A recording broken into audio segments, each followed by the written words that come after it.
So hello and welcome. तो आज हम लोग इस वीडियो में देखने वाले हैं क्लास 9th का सोशल साइंस का चैप्टर नंबर 10 कॉलोनियलिज्म का नेक्स्ट वीडियो। तो आज के वीडियो का जो हमारा टॉपिक है वो है the Berlin conference and the division of Africa 1884 to 1885। हम लोग प्रीवियस वीडियोस में देखते आ रहे हैं कि किस तरीके से यूरोप के जो लोग हैं अफ्रीका कॉन्टिनेंट को धीरे धीरे कैप्चर करते जा रहे थे और उनका कैप्चर करने का पर्पस क्या था और वो वहां पे किस तरीके से जो है विद इन फ्यू इयर्स कुछ ही सालों में पूरे अफ्रीका को अपने कंट्रोल में किस तरीके से ले आते हैं। ये सारी की सारी बातें हम लोग पुराने वाले वीडियो में डिस्कस जो है किए थे। अब आगे उसी को कंटिन्यू करते हैं, देखते हैं। After 1850, the newly industrialized nation of Europe aggressively pursued a policy of establishing their control in Africa. हमने पढ़ा है कि यूरोप के जितने भी जो देश थे जहां पर इंडस्ट्रियलाइजेशन हो गया था, वो देश बहुत ही तेजी से जो है क्या कर रहे थे, अफ्रीका पे जो है कैप्चर करने के लिए जो है उनके बीच में एक तरीके का रेस लगा हुआ था कि कौन सा यूरोपीय देश अफ्रीका में कितना बड़ा एरिया कब्जा कर सकता है करके बहुत कंपटीशन उनके बीच में जो है लगा हुआ था। In a very short time, many of them succeeded in the capturing control in the different parts of the continent. और बहुत ही कम समय में, जैसे ब्रिटेन हो गया, जर्मनी हो गया, फ्रांस हो गया, ये सब कंट्रीज ने क्या क्या बहुत ही कम समय में बहुत बड़े एरिया को जो है इन्होंने क्या कर लिया, कब्जे में कर लिया था। But the fear now was that they would begin fighting among themselves. अब इनके बीच में एक चीज का डर ये था कि चलो ब्रिटेन ने कब्जा कर लिया, फ्रांस ने कब्जा कर लिया, जर्मनी ने कब्जा कर लिया, नीदरलैंड ने कब्जा कर लिया, बहुत सारे लोगों ने जो है अफ्रीका में अलग अलग पार्ट को जो है कब्जा कर लिया। अब इनके बीच में एक चीज का डर ये था कि यही अफ्रीका में कहीं आपस में लड़ने ना लग जाए। ठीक है कि अफ्रीका में तो ठीक है ये चार देश से मान लेते हैं, लेकिन अगर मान लो चारों देश ही आपस में एक दूसरे की टेरिटरी को बढ़ाने के लिए अगर लड़ाई करने लगे तो क्या दिक्कत होगा। तो ये प्रॉब्लम इनको समझ में आने लगा, तो इन्होंने इसका सॉल्यूशन क्या किया, देखो। To eliminate the possibility of war, they called a conference to mutually divide the continent among themselves. ये आपस में लड़ाई ना हो इस डर से इन्होंने क्या किया, आपस में जो है एक मीटिंग बुलाई, एक कॉन्फ्रेंस बुलाया। 14 European nations attended the conference that was held in the German capital of Berlin. There was not a single representative of the African people. अब जर्मनी का जो कैपिटल है बर्लिन, वहां पर यूरोप के 14 देश के जो लीडर्स थे वो वहां पे मिले उस टाइम के, और उन्होंने आपस में ये डिसाइड किया कि अफ्रीका के इस हिस्से पर आप कंट्रोल करोगे, अफ्रीका के इस हिस्से पर आप रहोगे, हम एक दूसरे के अगेंस्ट में वॉर नहीं करेंगे, हम एक दूसरे का सपोर्ट करेंगे। इस तरीके से जो है वहां पर बातें की गई। अब देखो, जमीन किसका है, अफ्रीका के लोगों का। डिसाइड कौन कर रहा है, यूरोप के 14 देश डिसाइड कर रहे हैं कि किस जगह पर कौन रहेगा, किस तरीके से वहां पर रूल करेगा। जिन लोगों पे रूल करना है उन लोगों का कोई रिप्रेजेंटेटिव ही नहीं है। मतलब आपका गांव है और आपके गांव में बाहर के लोग आकर आपको कंट्रोल करना चाहते हैं और आपको यही नहीं बताया जा रहा है कि आपके गांव में कौन लोग रहेंगे, आप क्या चाहते हो, आपकी इच्छा क्या है। अफ्रीका के लोगों को बिना बताए आपस में ही डिसाइड कर लिए कि क्या क्या हमें करना है। अफ्रीका वालों को इसके बारे में कुछ भी पता नहीं था। The conference decided that any European nation that wanted to colonize any region in Africa must first inform the other nation before taking such a step. इन्होंने आपस में ये डिसाइड किया कि अगर अफ्रीका का कोई भी जगह अगर छूट गया है, वहां पर यूरोप का कोई देश अगर कब्जा करना चाहता है, तो वो बाकी के जो यूरोप के जो देश हैं उनको एक बार क्या करेगा, व्हाट्सएप में मैसेज करेगा कि मैं इस जगह को क्या करना चाहता हूं, कैप्चर करना चाहता हूं। मजाक कर रहा हूं, व्हाट्सएप उस समय था नहीं। उनका मतलब ये था कि अगर कोई एक देश कब्जा करना चाहता है तो बाकी देशों को एक बार क्या करेगा, मैसेज भेज देगा कि हाँ मैं इस जगह को कैप्चर करना चाहता हूं, ताकि वहां पर आपस में ये लोग ना लड़े। In this way, within a span of 30 years, the entire Africa continent was occupied by the nation, European nation or the others. Each nation sought to exploit its colony to the utmost limit. और देखते ही देखते 30 सालों में Europe के बहुत सारे देशों ने क्या किया, पूरे अफ्रीका को अपने कंट्रोल में कर लिया और उन्होंने आपस में डिसाइड कर लिया कि कौन सी जगह पर कौन करेगा। और इनके बीच में एक म्यूचुअल अंडरस्टैंडिंग ये था कि हम जिस भी जगह पर कब्जा करेंगे वहां के जितने रिसोर्सेस हैं उन सारे रिसोर्सेस को अपने फायदे के लिए हम जो है क्या करेंगे, जैसा करेगा, जैसा मन हमारा होगा हम वैसे उसको क्या करेंगे, एक्सप्लॉइट जो है हम लोग करेंगे।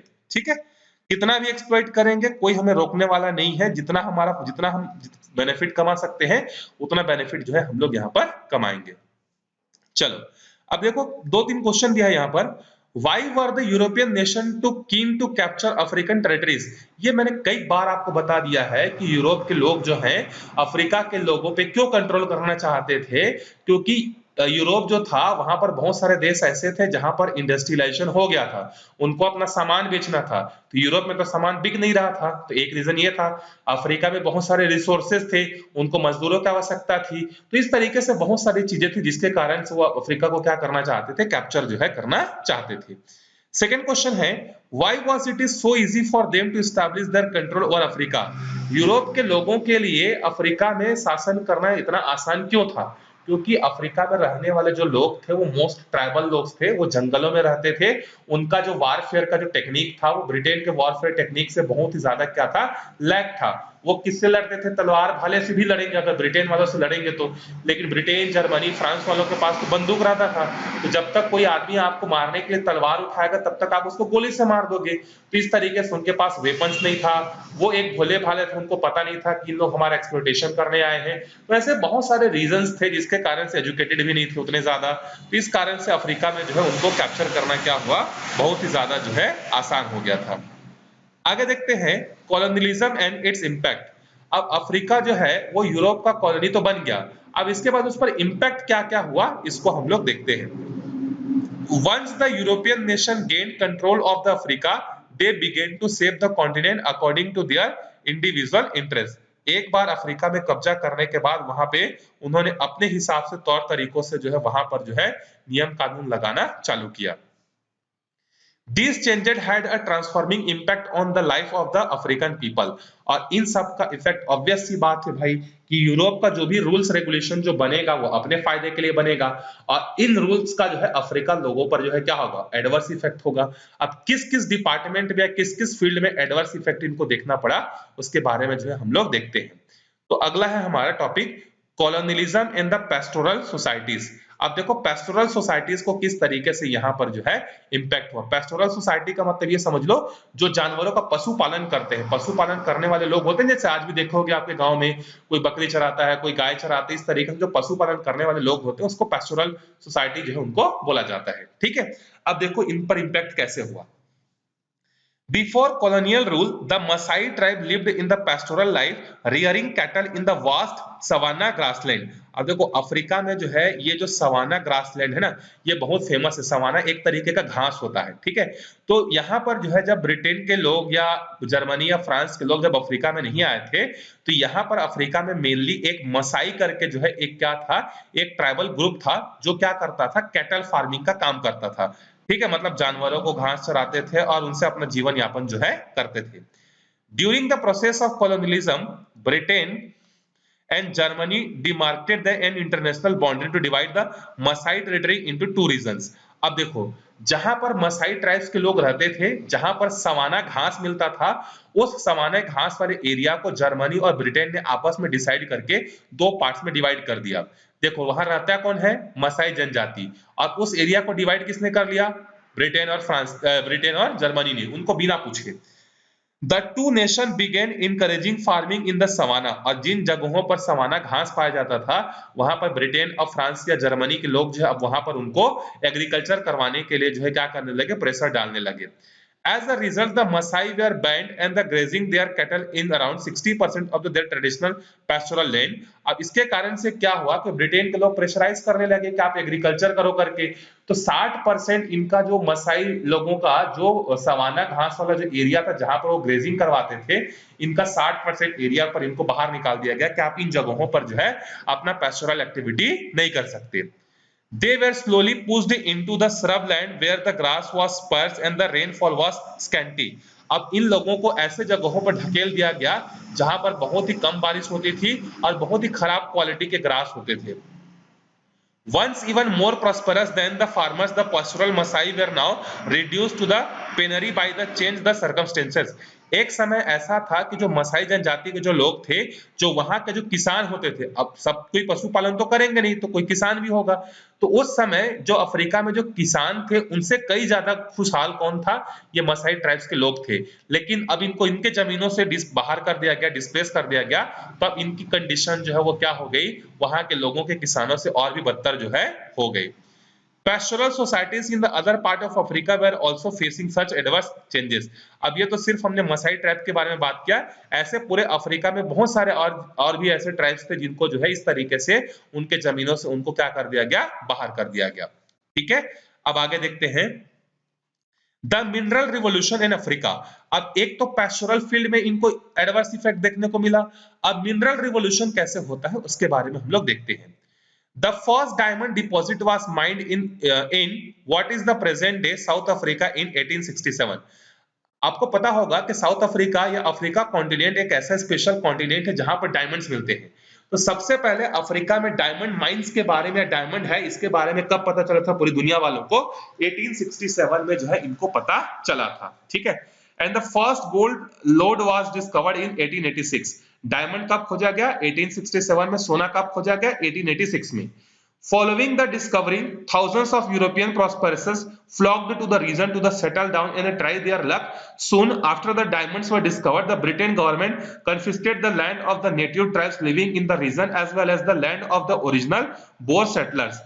अब जैसे ही यूरोप के लोगों को पता चला कि अफ्रीका में तो सोना है, डायमंड है करके, तो वो क्या करने लगे, यूरोप से बहुत सारे लोग माइग्रेट करके अब अफ्रीका में आकर रहने लगे और अपना किस्मत आजमाने लगे कि अगर हमको डायमंड मिल जाएगा तो हमारी किस्मत क्या होगी, बदल जाएगी करके। और जिन जगहों पर डायमंड माइंस पता चला था उन जगहों पर पहले ट्राइबल्स लोग रहते थे, तो अब क्या किया गया, ट्राइबल्स लोगों को वहां से हटा दिया गया क्योंकि यहाँ पर डायमंड मिलेगा, यहाँ पर माइंस बनेगा करके उनको वहां से डिस्प्लेस जो है कर दिया गया। ठीक है, और किनको हटाया गया, यह देखो बोर सेटलर्स। अब ये बोर सेटलर्स कौन थे? The Boers were the Dutch farmers who had settled in the region in 17th century.